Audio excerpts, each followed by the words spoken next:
What's up, beautiful people? I'm Erin, and this is Erin On Demand.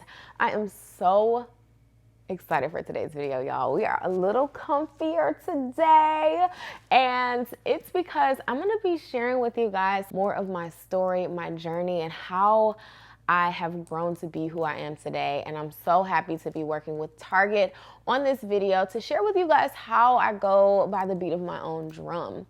And this means a lot to me because it takes a lot to fully embrace who you are. And it's taken me a while to get there, to get here. And there's still more to go. But I do want to share with you guys, and hopefully it encourages you and maybe even inspires you to just walk more in your truth and in your purpose. Now, I know the world sees me as Erin On Demand, the business girl, the branding girl, the one who you go to for questions about, how to get things off the ground. And I'm so glad that my channel has inspired so many people to start a business, to do whatever it is that God has called you to do. But before I was Erin On Demand, I really had to learn who I am just as Erin. So I'm gonna take y'all back a little bit to when I was growing up. So I don't think I've ever shared this story on here.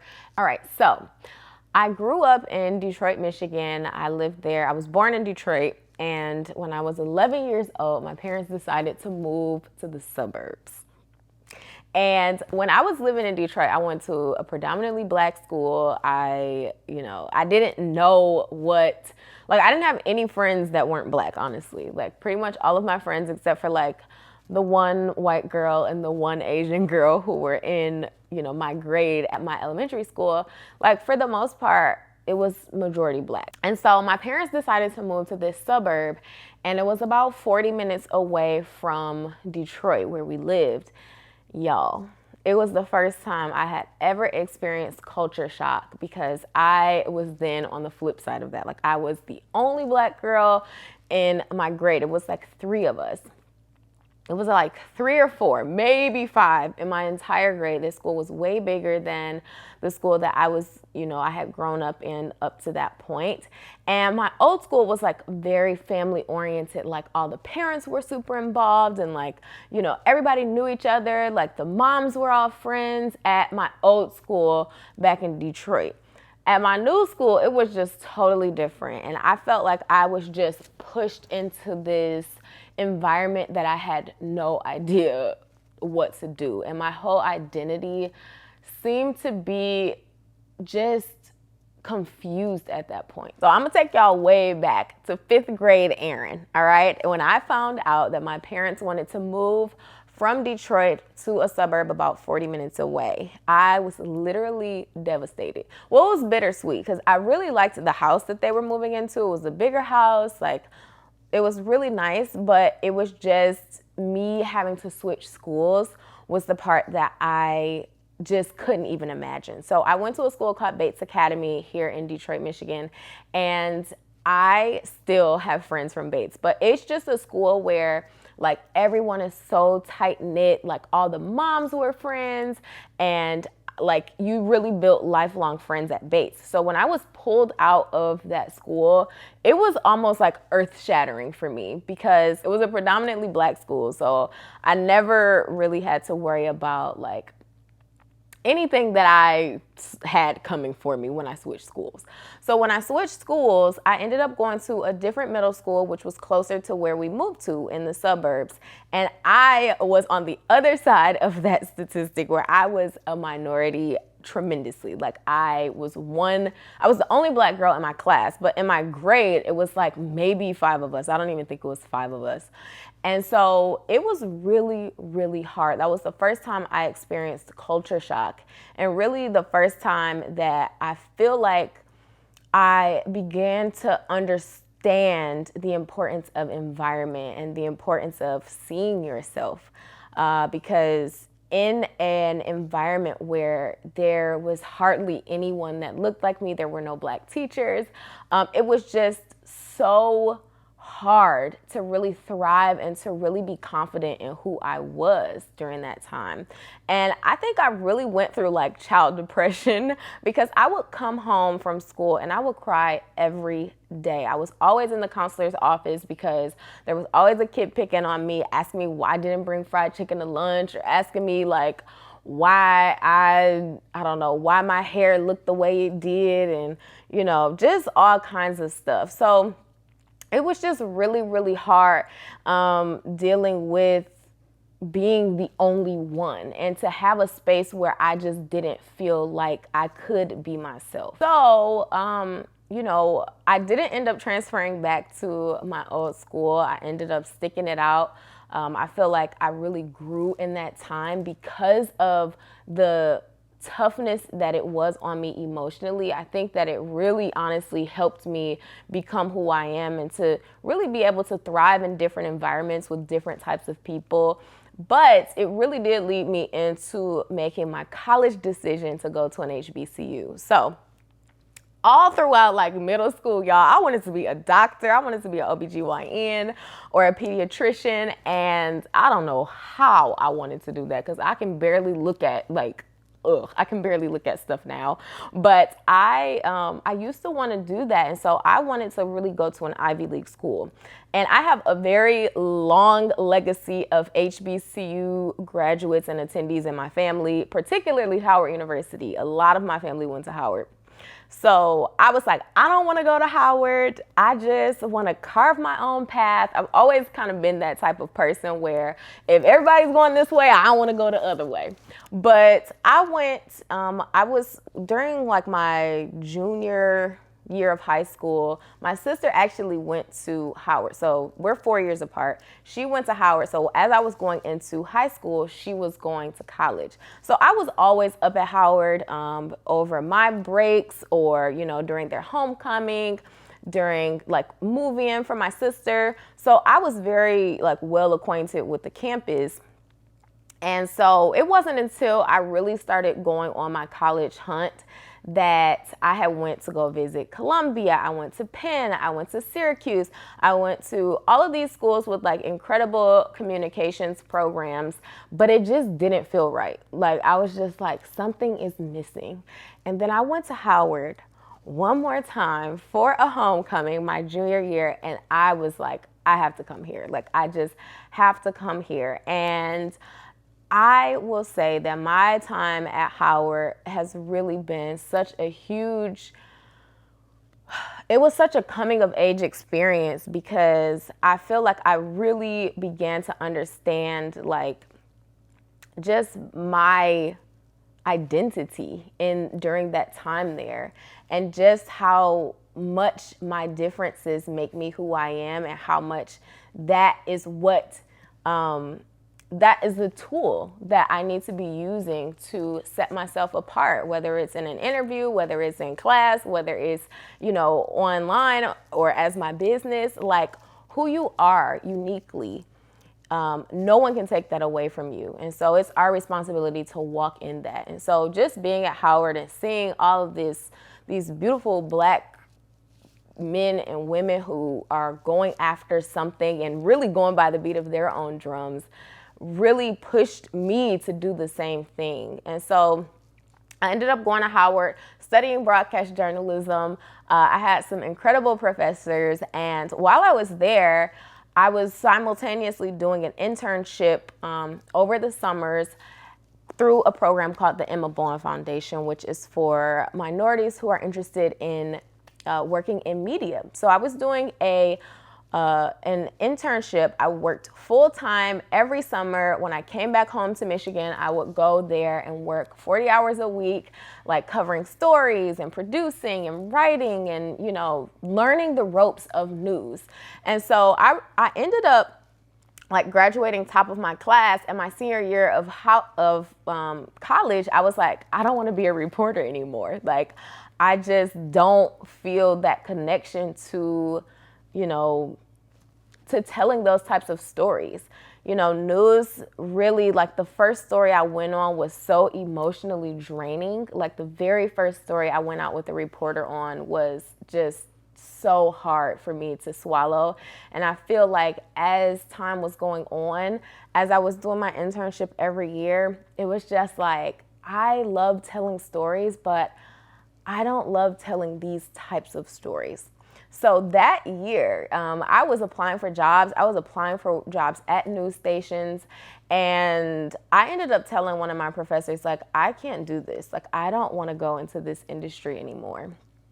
And so it was like, she was like, girl, are you kidding me? Like, you could go out and get pretty much whatever job in a market this size. You're that good. Like, why would you not do that? And I just felt in my gut that it just wasn't the right decision for me. And that's just the type of person I am. Like, I don't try to go against joy. Like, if I don't feel it, then I don't do it. And that has really been my philosophy ever since choosing Howard and really going to an HBCU and seeing how much my peers were like enjoying what they were doing, starting businesses and, you know, just walking in their truths. So I was like, I can't do this. And so I ended up finding a job at a credit union that would allow me to basically do exactly what I wanted to do. It allowed me to tell stories, to, you know, help this company really market to younger people to come get accounts at the credit union. So I was doing a lot of like, you know, video content, and I was having so much fun just promoting this credit union and really learning like what digital content was. So that job really introduced me to digital content, and that's where I started to pivot my career path. And I just want you guys to know that when it comes to being in college and just, or not even necessarily just being in college, but just being in a field that you may not necessarily want to be in, I just want you to know that it's not too late to pivot. You can always pivot. There's always room for opportunities. And it's just a matter of us being able to see what is the right fit for us and trusting ourselves in that. So for me, it was like, I turned down, you know, potential jobs that may have looked good, better, or, you know, seemed better from the outside. But even though they looked more glamorous, I understood the value of going to this credit union and taking this job that didn't even require the degree I had just got from Howard, but was really going to push me in the direction that I really wanted to go into. So y'all, don't get caught up in the flashiness of a job, because that is not everything. So I took that job. It was a year-long contract. I stayed for a year, and then I ended up getting hired at National Geographic as their digital correspondent, doing pretty much the same stuff that I was doing at the credit union, but just on a much bigger scale.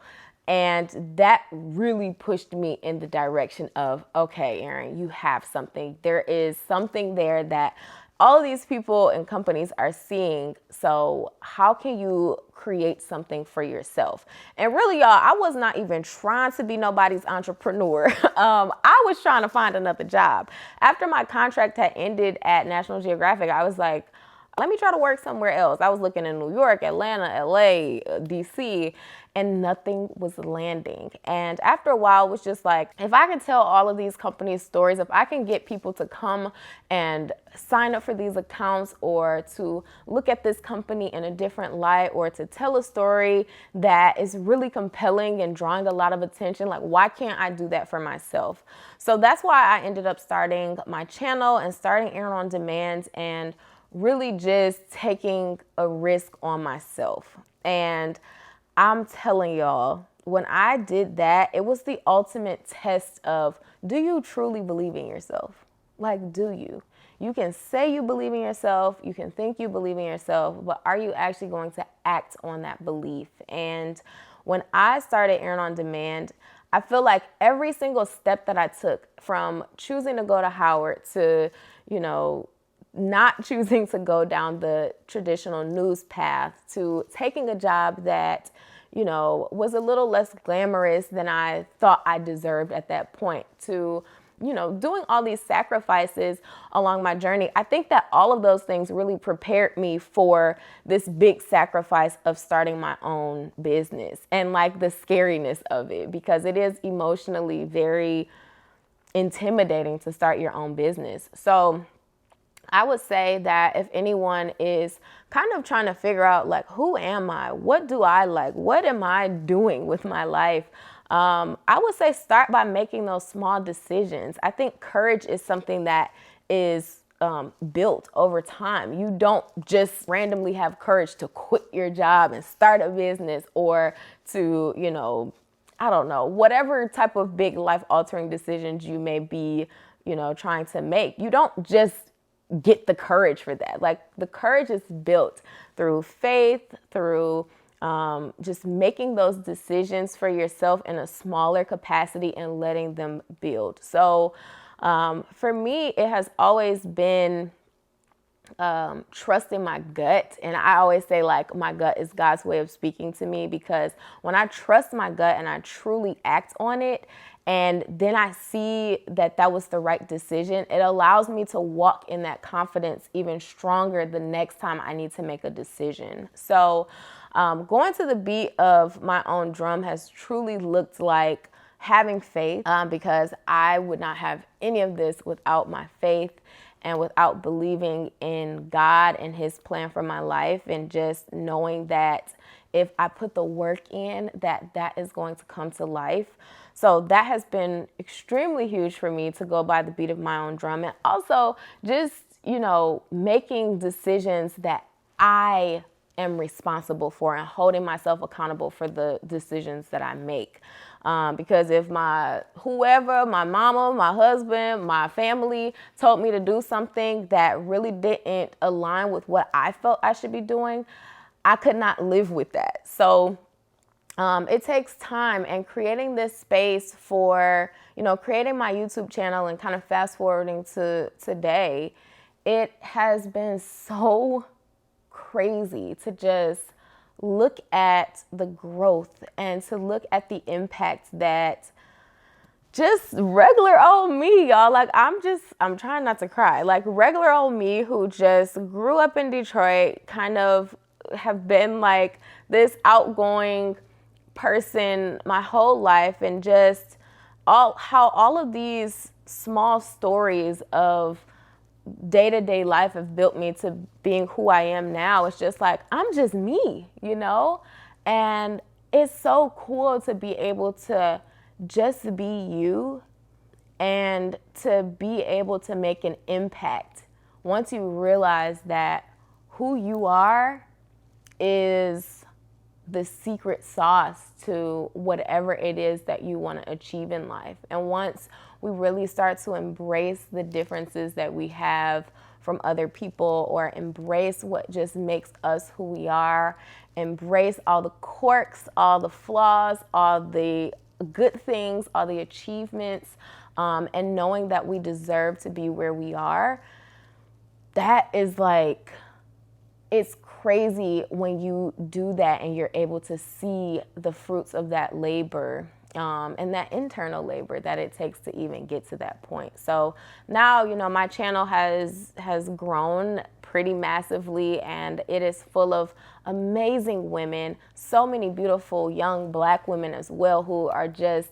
out here killing the game and just inspiring me. Like, you guys inspire me just as much as I hope this channel inspires you. And I just really want you guys to know that going to the beat of your own drum and just finding your purpose and walking in that and being bold in that is how you really tap into the next level of yourself and of your life. So to conclude, I am so thankful for Target for doing this campaign, just spreading joy and spreading the fact that being who we are is all we need to be, y'all.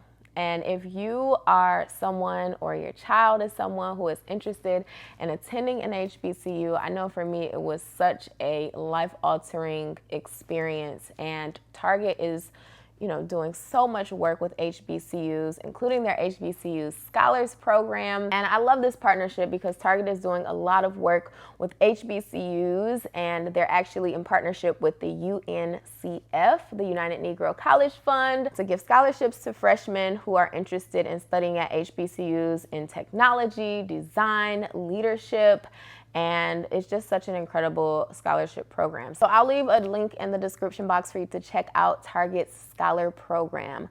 Thank you so much, Target, for sponsoring this video and for just giving us a chance to really share why we are the way we are and who we are, and opening up this conversation. So if you enjoyed this video, I want to know, like, what makes you you? Like, what makes you unique? Just give me one thing, one quality about yourself in the comments of what makes you special.